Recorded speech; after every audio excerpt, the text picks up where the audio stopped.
Blood के बारे में ओ नेगेटिव जो ब्लड है, जब पहली बार मैं हॉस्पिटल गई तो मुझे मैडम ने बताया कि मेरे मैकेनिक ने बताया कि ओ नेगेटिव ब्लड है, आपको ये प्रिकॉशन लेना पड़ेगा, आप तुरंत इस पे ध्यान दीजिए। तो फिर जब हमें जो टैबलेट्स दिए उस समय अज्ञान था, ज्ञान नहीं था हमें कि डॉक्टर्स की बात मानना चाहिए।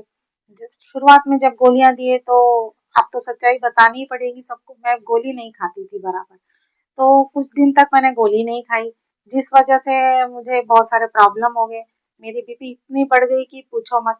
बीपी इतनी बढ़ गई कि मेरे हाथ पैर पंजे उंगलियां इतने स्वेलिंग आ गई कि उंगली भी हमारी जो है ऐसी फोल्ड नहीं हो पा रही थी। फिर डॉक्टर्स ने बोला कि आप बराबर दवाई ले रही हो, आपकी बीपी बढ़ गई है, तो आपको एडमिट होना पड़ेगा। तो स्टार्टिंग फर्स्ट मंथ में मुझे एडमिट करने के लिए उन्होंने सजेशन दे दिया, क्योंकि मैं ग्लास भी इस प्रकार पकड़ नहीं पा रही थी। फिर उन्होंने बहुत सारा ट्रीटमेंट किया, क्योंकि मेरा हीमोग्लोबिन भी एकदम डाउन चला गया था।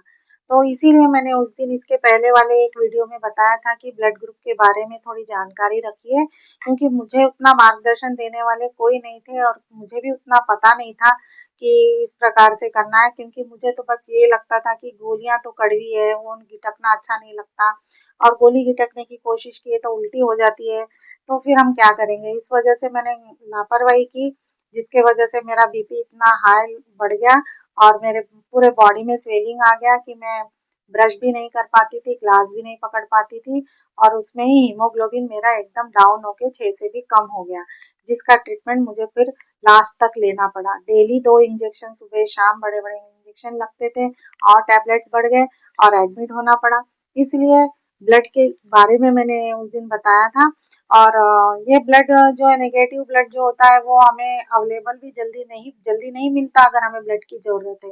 इस वजह से नेगेटिव ब्लड के संख्या हमें बहुत कम मिलती है कहीं पे। अभी तो मिल जाती है जहाँ बोले वहाँ, पहले उस समय नहीं मिलती थी। लेकिन फिर भी अगर नेगेटिव ब्लड हो तो आप थोड़ा सा केयर करिए, अपने सेहत का ध्यान रखिए, और नेगेटिव लोगों के साथ में जुड़ाव रखिए। अपने ब्लड बैंक में भी आप पहले से ही बोल के रखिए और पता करके रखिए कि क्या है, क्योंकि क्रिटिकल समय कभी भी आ सकता है नेगेटिव ब्लड का।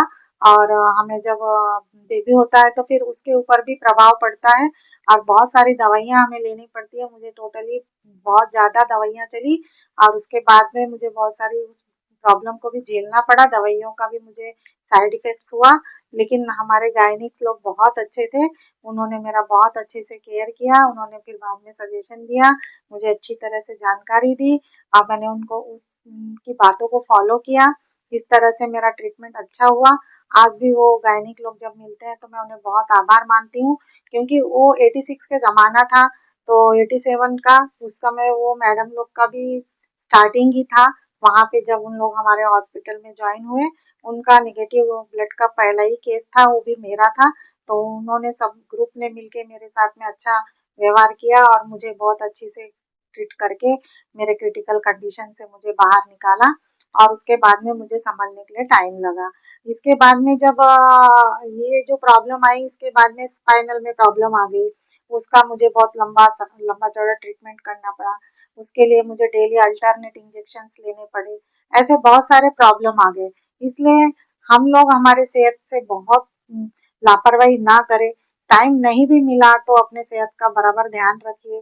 छोटी घर की भी रेमेडीज करिए, लेकिन डॉक्टर से भी फॉलो अप करते रहिए, क्योंकि जीवन जो है बहुत अच्छा जीवन है। अभी आज तो हर चीज का इलाज होता है, पहले इलाज भी नहीं होता था, पहले दवाइयाँ भी नहीं होती थी।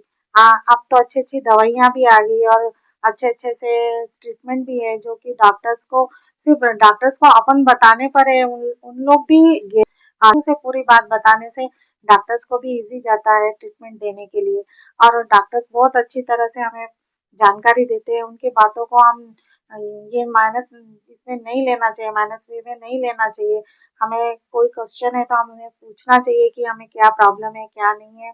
और जैसे कि आप अपना हमारे बॉडी में ऐसे बहुत सारे काम है जो हमारा शरीर खुद करता है, लेकिन उसका ध्यान देना हमें ही है ना। हम लोग अगर ध्यान नहीं देंगे तो हम कैसे स्वस्थ रहेंगे। हमें स्वस्थ रहना है, हमारे लाइफ को हम अच्छा बनाना है। अगर हम स्वस्थ रहेंगे तो हमारी फैमिली को हम अच्छी तरह से संभाल पाएंगे। इस वजह से हमें अच्छी तरह से अपनी देखभाल करना चाहिए। अब आज के लिए इतना ही। मैं आगे और अपने मेरी जुबानी मेरी कहानी पार्ट 2 लेके आऊँगी। अगर आपको इंटरेस्ट है उसमें और क्या चाहिए, मैं सब सच्ची बातें बताती हूँ। अगर आप लोगों को अच्छा लगता है तो कमेंट कीजिए, लाइक कीजिए, शेयर कीजिए, सब्सक्राइब कीजिए। मुझे बताइए कि मैं आप अगले इसमें क्या देखना चाहोगे, क्या सुनना चाहोगे। मैं जब भी लाऊँगी आपको सच्ची कहानी ही लेके आऊँगी। धन्यवाद।